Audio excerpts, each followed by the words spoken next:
Hello दोस्त। पिछले 2 दिन से हम वीडियो नहीं बना पाए। टेक्निकल इशू से हम कहीं कह सकते हैं कि कहीं बात है जिसके कारण से हम नहीं वीडियो बना पाए। लेकिन पिछले 2-3 दिन में क्या क्या अपडेट हुआ उसका मोटा मोटी सारांश इस वीडियो के आपके 5 प्रश्नों में मिल जाएगा। टेक्नीशियन 1 की वैकेंसी इंक्रीज नहीं होगा। एलपी सीबीटी 1 कब शुरू होगा। एसएससी और आरआरबी के एग्ज़ाम एक साथ नहीं होगा। एमटीएस का एग्ज़ाम आ गया है। ग्रेजुएट का एग्ज़ाम आ चुका है। तो ये नया क्या है, हर साल आती है इनकी एग्ज़ाम। ग्रुप डी के वैकेंसी असेसमेंट हो रहा है। एनटीपीसी का वैकेंसी असेसमेंट हो रहा है। तो ये सारा एकदम बिल्कुल सही जगह पे है, कोई अलग नहीं है जो आपने पहले से सुनते आए हैं।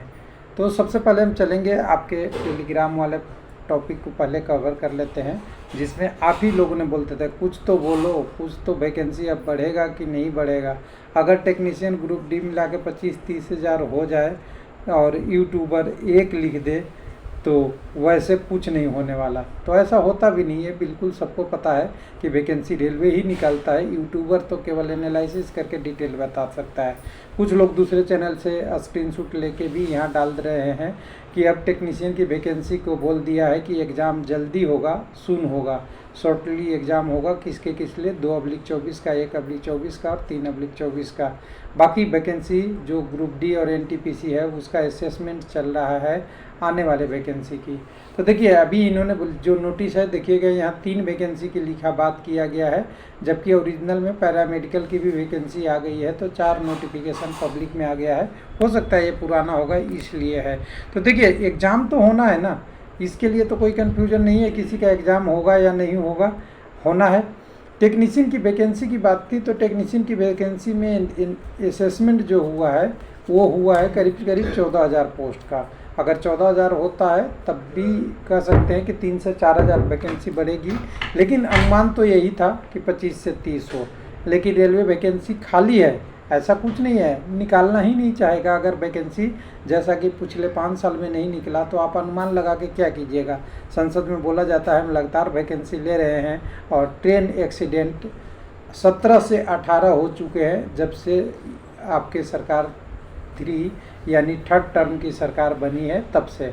तो समझ सकते हैं कितना भयावह स्थिति हो रहा होगा। लोगों को डर लगता है आपका सफ़र करने में। मैन पावर पे भी लोड होगा, उनको भी चार्जशीट मिलता है, बहुत सारी चीज़ें हैं और गलतियां भी होती है बहुत सारी।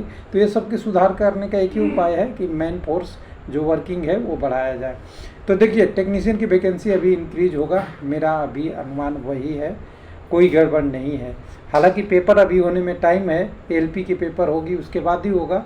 तो अभी थोड़ा और हमें वेट ही कर सकते हैं। बाकी तैयारी करते रहिए वैकेंसी बढ़ाना, जैसे कि आपको कमेंट में ही टेलीग्राम को मिल जाएगा कि यूट्यूबर कहेगा तो होगा नहीं, वो आरआरबी ही करना है, बिल्कुल करना है। हम एनालिसिस कर रहे हैं कि वैकेंसी अभी भी 25,000 से प्लस खाली है टेक्नीशियन का, लेकिन निकाला नहीं जा रहा है तो उसको हम तो कुछ नहीं बोल सकते। एलपी के एग्ज़ाम का बाकी और एसएससी की एग्ज़ाम दोनों एक साथ इस बार लोगों को जहन में आ गया है कि एलपी का भी वही एग्ज़ाम कंडक्टिंग एजेंसी और एसएससी का भी वही, तो क्या एग्ज़ाम नहीं होगा? तो देखिए मैं आपको बता दूं कि एसएससी की एग्ज़ाम पूरे साल चलती रहती है, कुछ दिन छोड़ के चलते रहती है। और जो बीच का गैप होगा उसी में आरआरबी के एग्ज़ाम हो जाएगा, एकदम बिल्कुल श्योर है। तो इसलिए ये नहीं मन में रखिए कि जुलाई में नहीं हो सकता, अगस्त में नहीं हो सकता, सितंबर में नहीं हो सकता। रेलवे चाहेगा तो कभी भी एग्ज़ाम हो सकता है, क्योंकि ईसीए को उसी आधार पे टेंडर मिलता है कि वो अपना एग्ज़ाम सिटी उतना लिखा रहता है कि इतना स्टूडेंट पर डे की एग्ज़ाम कैपेसिटी होनी चाहिए आपकी। उसके बाद ग्रुप डी की वैकेंसी की जो आपने देख लिया पहले ही, टेलीग्राम वाला में असेसमेंट चल रहा है और नोटिफिकेशन तो करीब करीब सारे टाइम से आए हैं।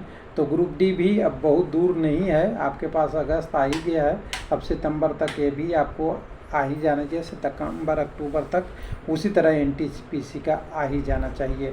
तो एलपी के एग्ज़ाम देखिए बहुत जल्दी हो जाएगा, टेंडर फाइनल स्टेज पे हो चुका है। एलपी का एग्ज़ाम जल्दी हो जाएगा और एलपी के एग्ज़ाम हो जाएगा तो आपको सारी रास्ते यहीं से खुल जाएगी और आगे वाले भर्ती का ये मुख्य द्वार है।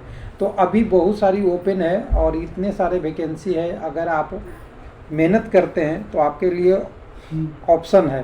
जैसे एलपी की वैकेंसी बढ़ी है, टेक्नीशियन की बढ़ जाए तो महा ऑप्शन आपके पास है। उसी तरह ग्रुप डी की बहुत ज़्यादा वैकेंसी असेसमेंट होके आ जाए, ये भी आपके पास ऑप्शन है, क्योंकि यहाँ भी ITI के कुछ ना कुछ पोस्ट रहने वाला है, ये तो पता ही है आपको। उसके बाद आपका NTPC में भी ग्रेजुएट और अंडर ग्रेजुएट की दोनों की वैकेंसी है, तो यहाँ भी ठीक ठाक आ जाए तो जो कैंडिडेट नॉन टेक्निकल है उनके लिए भी यहाँ पे ऑप्शन बनेगा। लेकिन ये ध्यान रखिएगा कि इन्होंने एक एग्ज़ाम कैलेंडर की बात किया था, उससे भी बहुत अंतर पड़ रहा है।